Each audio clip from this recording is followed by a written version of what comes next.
এখানে এমন কোনো সংবর্ধনা বা এমন কোনো কিছু দেয়া হচ্ছে না যা দিয়ে আসলেই আপনাদের মেধার মূল্যায়ন করা সম্ভব। আমরা আসলেই আপনাদেরকে এখানে ডেকেছি শুধুমাত্র উৎসাহিত করার জন্য।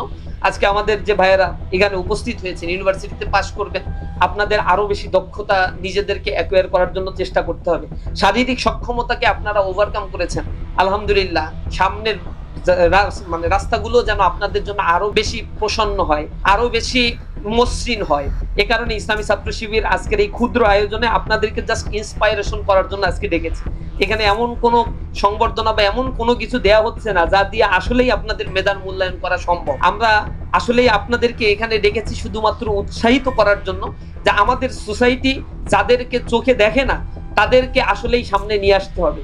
আমরা এর আগেও কয়েক দফা বলেছি, যারা এসএসসি পরীক্ষায় ফেল করেছে, 6 লক্ষ স্টুডেন্ট ফেল করেছে, এইচএসসি পরীক্ষায় এবার 5 লক্ষ স্টুডেন্ট ফেল করেছে।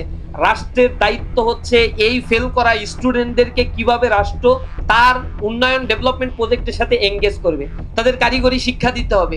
বিদেশে প্রচুর পরিমাণে চাহিদা রয়েছে, বিদেশে তাদেরকে ডায়াসপোরা করে পাঠিয়ে দিতে হবে। Billion billion trillion trillion dollar এখান থেকে রেমিটেন্স আয় করা সম্ভব। কিন্তু সেই জায়গায় রাষ্ট্রের দেখছি তাদের প্রতি আবার আরো কিছু অবমূল্যায়ন। এটা তো রাষ্ট্রেরই সম্পদ, এদের অবমূল্যায়ন করার তো কোনো মানে দেখি না। আমরা ইসলামী ছাত্র শিবিরের পক্ষ থেকে যারা অকৃতকার্য হয়েছে তাদেরকে গাইডলাইন প্রোগ্রাম করছি, তাদেরকে এঙ্গেজ করার চেষ্টা করছি, বোঝানোর চেষ্টা করছি। Soft skill development programme, hard skill development প্রোগ্রামগুলো আমরা লঞ্চ করছি, কিন্তু সংখ্যাটা তো অনেক বড়। এটা তো রাষ্ট্রের দায়িত্ব, একটা ছাত্র সংগঠন সেই জিনিসটা আসলে করে উঠতে পারবে না। এ কারণে রাষ্ট্র তার জনসংখ্যাকে যেন ইউটিলাইজেশন করে, এটা সরকারের প্রতি আমাদের দাবি থাকবে। আপনাদের জন্য আমাদের প্রাণ ঢালা অভিনন্দন থাকলো, অন্তরে অন্তঃস্থল থেকে আমরা দোয়া করি আপনাদের ভবিষ্যৎ জীবনটি সুন্দর হোক, আপনারা নৈতিকতার সাথে আপনাদের জীবনকে গড়ে তুলতে পারেন।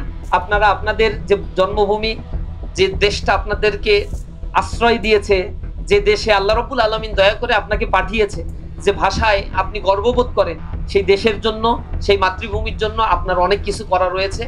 দেশ আপনাকে কি দিল এই প্রশ্ন না করে আপনি দেশকে কি দিতে পারলেন সেই প্রশ্নটা যেন আমরা সবসময় করতে থাকি। আমরা আমাদের দক্ষতা দিয়ে, যোগ্যতা দিয়ে এই দেশকে এগিয়ে নিয়ে যাব। আল্লাহ রাব্বুল আলামিন আমাদের সেই তৌফিক দান করুন। আমিন। আসসালামু আলাইকুম ওয়া রাহমাতুল্লাহি ওয়া বারাকাতুহু।